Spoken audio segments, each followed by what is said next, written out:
Good afternoon, it's AL-BINO. Sorry I haven't made a video in the last week or so. Been kind of busy. So, went to go negotiate a piece of property. Well, where do I start? The boomer economy is going to die hard. And unfortunately, I'll get to the piece of property in a minute. That was a bad start. Unfortunately, these boomers are so worried about their 401ks and their IRAs, which they're over leveraged for being in their 70s. If you haven't made your money in the stock market by 50 years old, you need to look at other strategies such as buying hard assets such as land, gold, mineral future stuff like that, right? Because you've already missed the boat on buying portions of companies and waiting for business cycles to build your wealth and time the market accurately. It's too late. Okay? If you haven't started, like me, which I'm foolish for doing this, but if you haven't started an IRA account by the time you're 30 years old,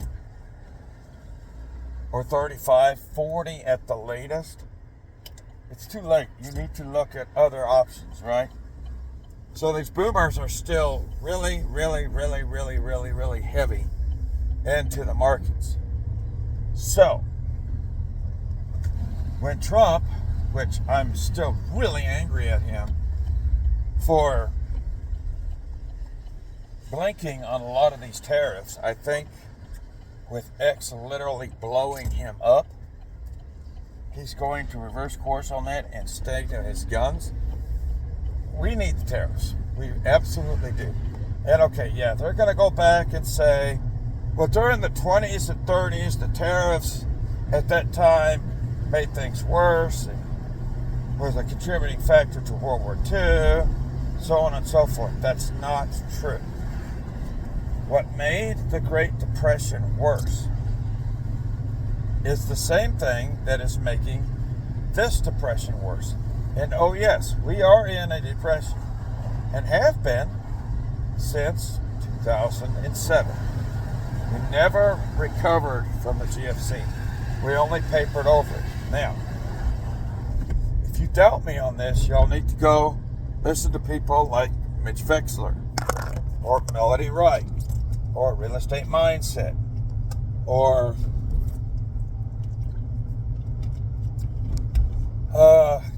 bless it, I can't remember his name. Todd Sachs has a lot of people on. We'll explain this, okay? We never really fixed the problems that caused that in the first place. All we did was paper over it.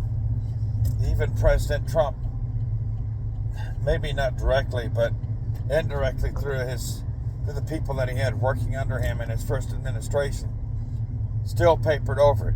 And he did too. When he issued the STEMI checks. That was a mistake, a huge mistake.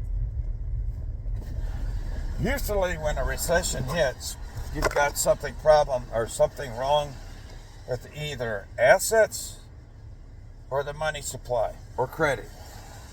We've had problems that have not been resolved with all three since 2007, and everybody knows this. Okay? Now, the boomers have been in majority retirement since 2007. So what do?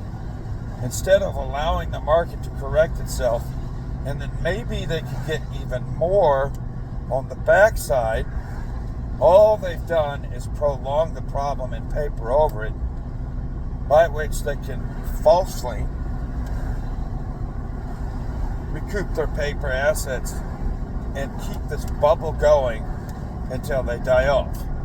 That's a huge reason why everything is so expensive for Gen Xers, Millennials, Zoomers, to actually get into any type of market, be it the stock market, the housing market, the real estate market, and yes, they're two separate markets. And now, make a living wage, keep up with inflation in the job market, okay? Huge problems all the way around, correct? Correct. Yes, moving on. Here's another thing these boomers like to do. They like to cover shit up. Alright? So,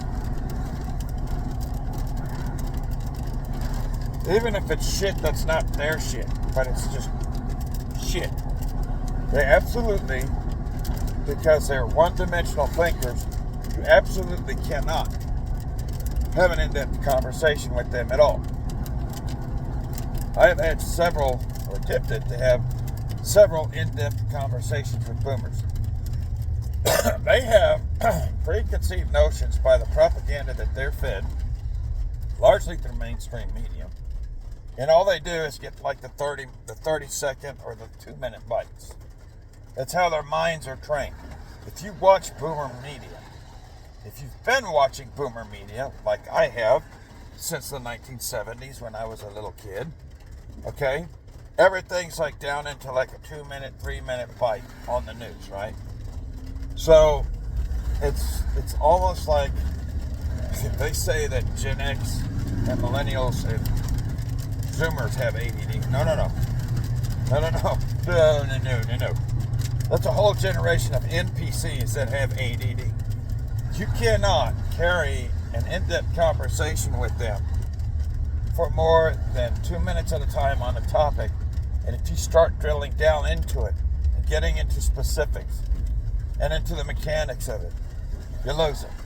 And then they get mad at you because they look stupid, and then they start yelling and screaming at you, and come the ad hominem attacks, right? Ad hominem attacks are not in themselves a bad thing. If you're an idiot, you're an idiot. If you're a whore, you're a whore, right? An ad hominem attack, if it's true, it's not bad. If it's made out of, well, I don't have any intellectual firepower to defend my position, or to explain my position, or to participate in this discussion anymore, and now I'm mad and I'm going to throw a fit. That's how boomers use ad hominems, okay? Just like when they were attacking people like Rush Limbaugh way back in the day. You know, well, he's just a fucking racist. Why do you say that? Well, because he said that you don't actually listen to what the man said. You listen to what the 3-minute bite about what somebody told you. Got a hailstorm going. What somebody told you to think about the man.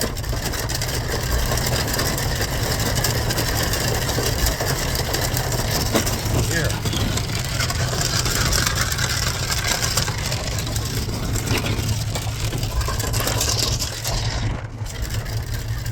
What somebody told you about the man, because he's breaking up their propaganda, and since all you have the mental capacity to understand as a boomer is 3-minute propaganda, when somebody short-circuits that system and gives you a 404 error, that's what you have to resort to.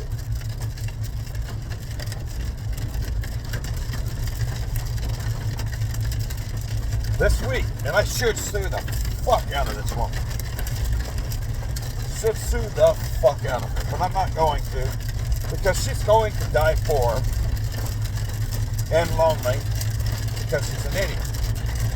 So I was getting ready to close up a real estate contract with a woman for a piece of land up in the mountains here east of Albuquerque.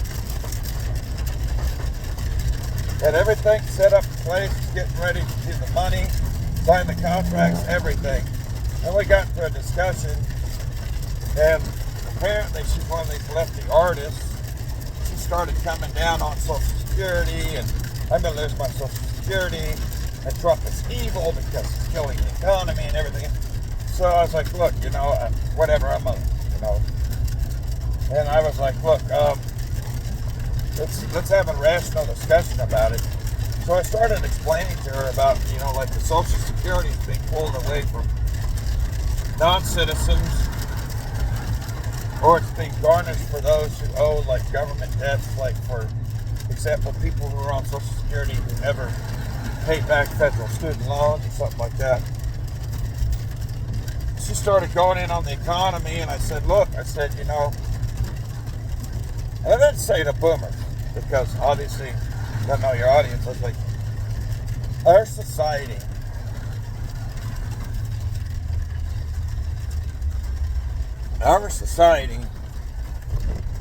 has for the past 60 years made some very irresponsible decisions and has lived in a very irresponsible pattern fiscally.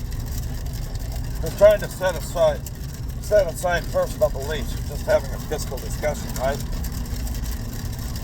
I said, you know, it really doesn't matter if you had a Democrat in the office, you know, like if you had a fiscal conservative Democrat who would agree with you socially in the office. If he were to look at this, it's gotten to the point now where something does need to be done. So even if, let's say, Joe Manchin was sitting there and he had to start negotiating this, we would still be going through 2 or 3 years of economic pain because we have to right side the system, because we've gotten into the habit of not allowing ourselves short-term resets or short-term periods of economic pain and correction. We've just continued to paper things over. You know, just very logical explanation. And she got so frustrated with me. She screamed at me, called me a racist, and said, well, I absolutely refuse to do business with you, and hung up the phone, and that was the end of the conversation.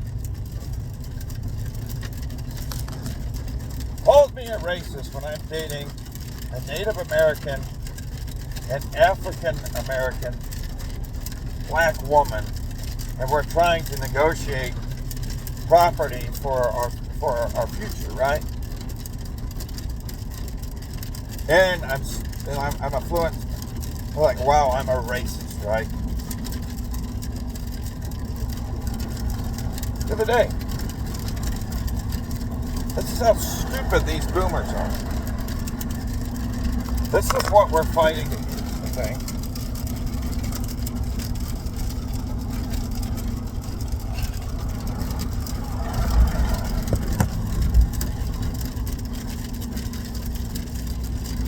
The other day there was a protest out here in Albuquerque. There's a bunch of these anti-Trump protesters standing around in front of a Walgreens on a street corner. There were a few hundred of them.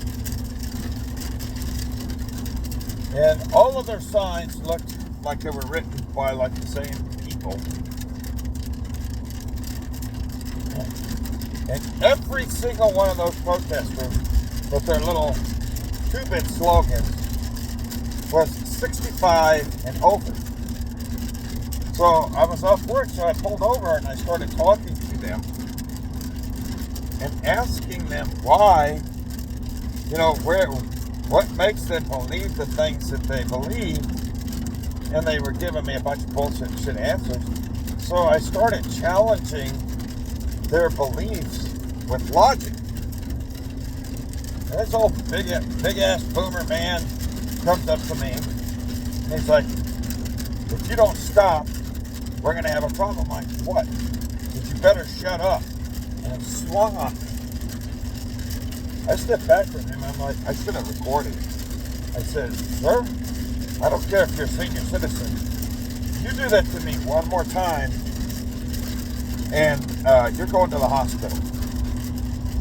Oh, you're a racist. You're a pig. You made me. I'm like, really? So, yeah. These boomers are desperate. Why, in the last 60 years, have we been papering things over? Because they're selfish. Let's look at this, right? We can go all the way back to Vietnam, where they were brought up in such a society that was so advanced and so comfortable that they were unwilling to endure a little sacrifice and pain to defend our way of life. Matter of fact, they protested it, and they had the gall to verbally and physically attack those from their own generation who actually went and did that. And they caused us to lose our first war. Then we go to Iraq and Afghanistan, and that is one war, not two, one.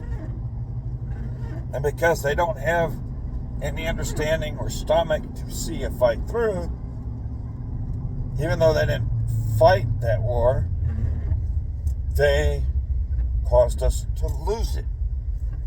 And we almost won it. But they voted in Barack Obama because they know better, right? And their leanings are socialist, but you know, they want to manipulate capitalism for their own selfish gains. It's like every single one of them is a fucking Stalin, right? Screw everybody else. It's all about me and what I want right now, right? So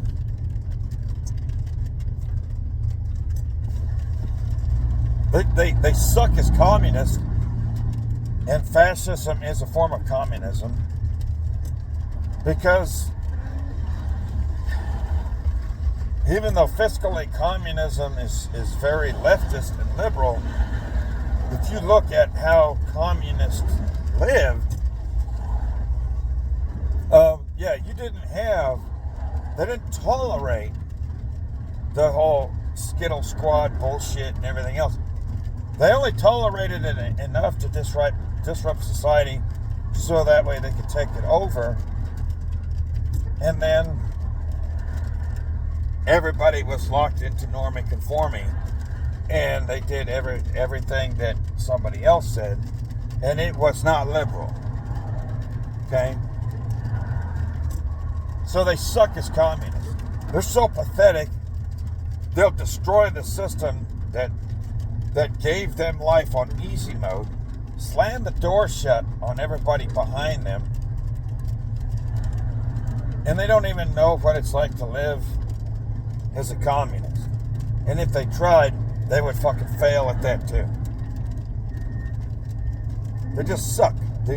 They are the NPC, non-intelligent, asswipe, stupid, one-dimensional thinking generation.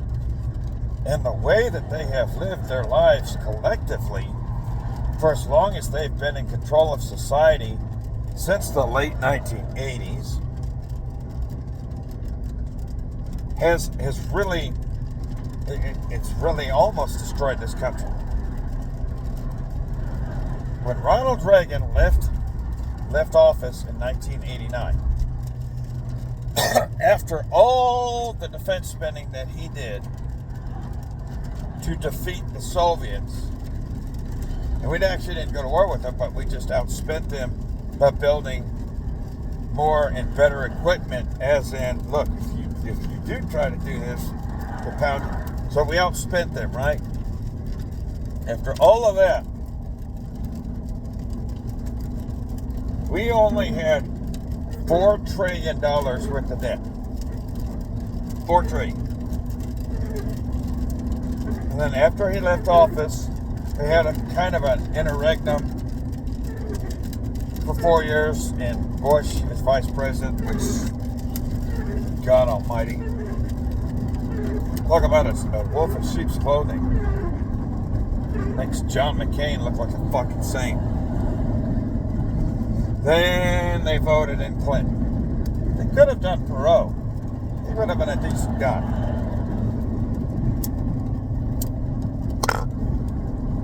But we got Clinton. And everybody's like, well, yeah, Clinton ran a balanced budget for the last 2 years of his presidency. That's because Newt Gingrich forced him to do it. That's the only reason why.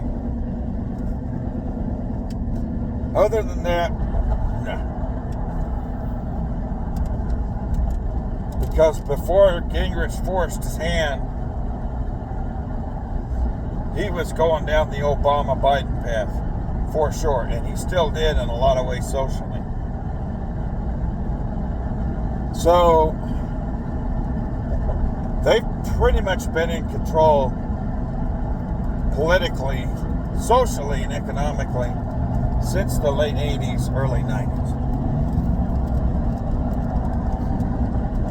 We are approaching $37 trillion on books in national debt.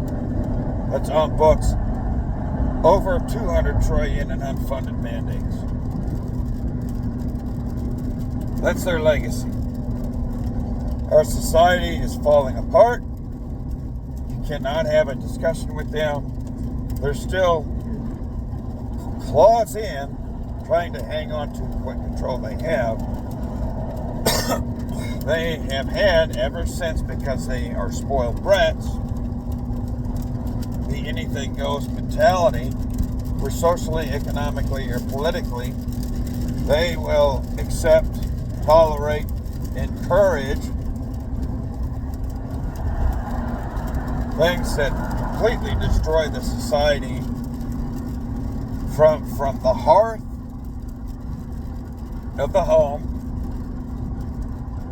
all the way to Wall Street, and all the way to the halls of power. And the only thing that governs them is, well, what's in it for me right now. They have no foresight, no. Their legacy is one of absolute rot. And that's why we're in the fight we're in now. We are having a civil war. It's predominantly older millennials and Gen X against the boomers. Okay? Generally speaking, in the Bible, you're like, well, respect your elders. Oh, no. Not this time. It's almost to the point to where we need to destroy our elders before they destroy us.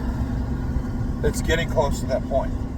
And if the ship is not turned around right now, that video about the United States going into some sort of civil conflict, splitting up, and how it's going to split up, that's going to happen if we don't get our hands on this, which gets me into my transition point. I had a very lengthy, still having a very lengthy dialogue with very close members on parts of social media in the Trump administration. And I have gotten on here and I have screamed and I have yelled about predominantly one person, but I think she's pulling other people back with her and their lack of focus. And that's Pamela Jo Bondi. I have been negotiating in vain so far with these people close to Donald, where they will acknowledge that they feel that she is a problem, but they absolutely refuse to do anything about it. So let's see here. Cash Patel has sent referrals. Tom Homan has sent referrals. Tulsi Gabbard has sent referrals. The Epstein files. All that stuff goes to her office and dies. And we're given the excuse of, oh, trust the process, we're getting our ducks in the row, everything else. Look, this stuff has been on record for years. All you have to do is look at the evidence, read through it, and then turn it in, file it, and prosecute on any of this stuff, okay?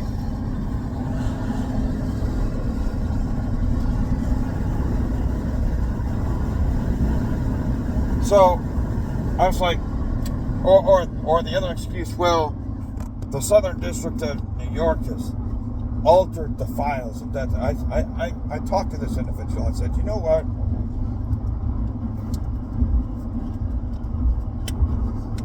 Where was Epstein's ranch? You guys keep looking in New York and Miami and California. And I told him, I said, oh, by the way, you didn't already fucking know, Diddy and Epstein's pretty much the same list. There were two people doing the same thing. They were probably working, maybe not together, but working for the same people or with the same people. I said, so if you go down one, you're going to find the other. I said, where was Epstein's headquarters? I said it's Zorro Ranch out here in Stanley, New Mexico, southeast of Santa Fe, east of Albuquerque. And they're closely linked with the Church of Scientology, who also has their headquarters out at Trementina, New Mexico, not too far away. I said, isn't it funny that all this Hollywood money seems to come here? I said, so if you can't find all these files in New York, why not go to the FBI office in Albuquerque? Why not look at every single flight log, manifest, everything you can pull from every major airport within 400 miles of Epstein's ranch, his headquarters here in New Mexico, where they can land a private jet, and maybe you'll get the names that way too. Oh, that's a fucking golden idea. I told him flat out, I said, when you do this, you either need to fire BONDI, or if you absolutely refuse to fire her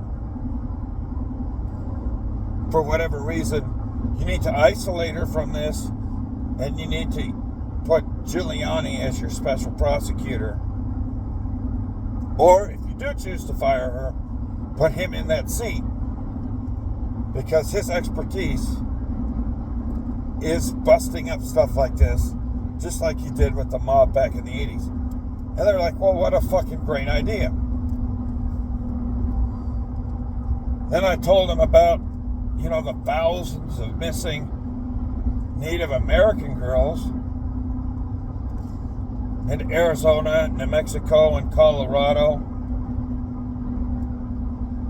About how I believe, or I'm pretty certain, that many of them probably were picked up by Epstein and possibly Diddy.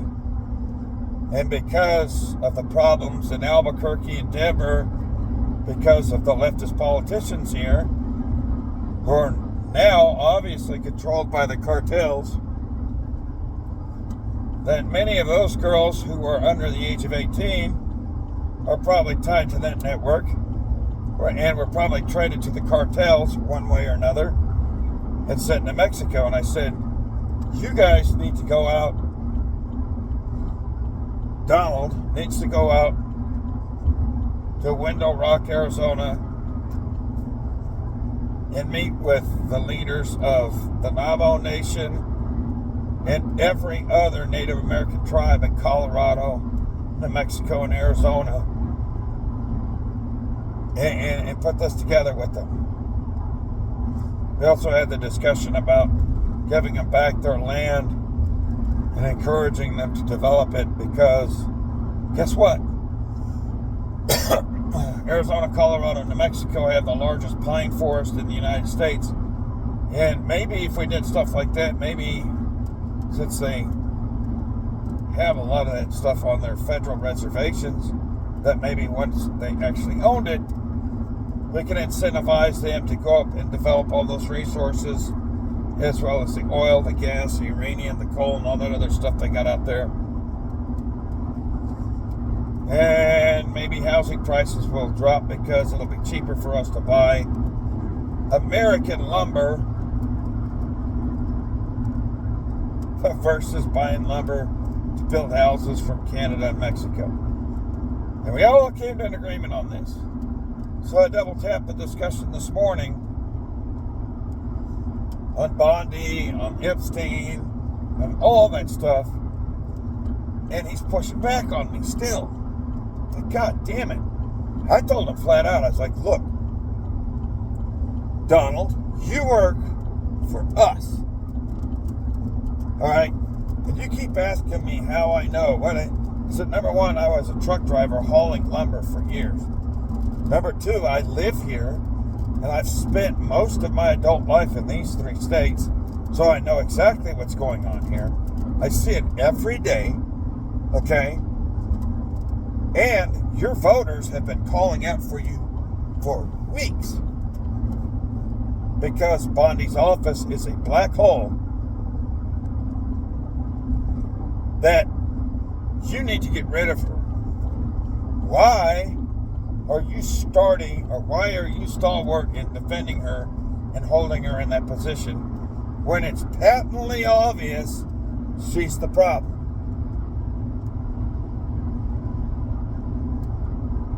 Why?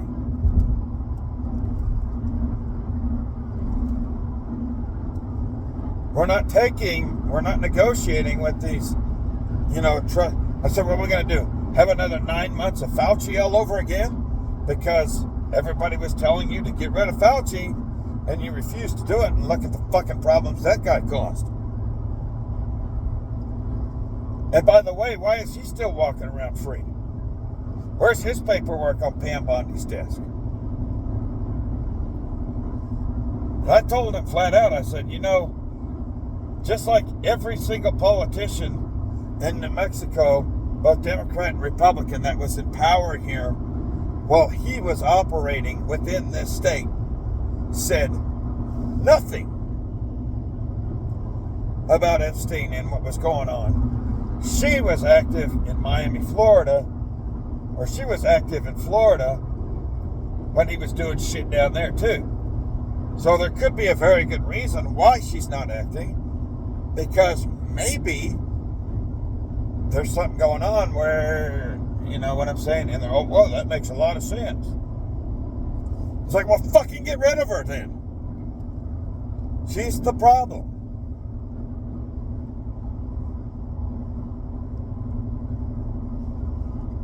So he kept pushing back, and he kept questioning me, and I said, you know what? I said, here's the deal, because this is what it's starting to look like, especially with that very touchy-feely video of you and her together over at the DOJ when she was showing you your picture on the wall. I said, it's starting to look like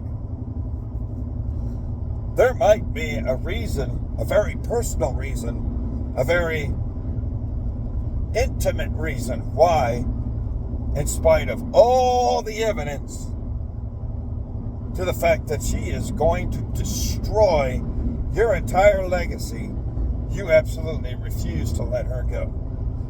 I said, are we looking at something that maybe your wife, Donald Trump, is not going to like? And if that's the case, you're going to let that screw up everything and get in the way of all the promises you made to save this country? Because we, the voters, are telling you exactly as we see it, as we're watching things unfold in real life, what we need to have done, and you are pushing back on it and resisting it really hard. So why are you protecting Pam Bondi, Donald Trump? Maybe we need to start having that discussion. This is AL-BINO signing out.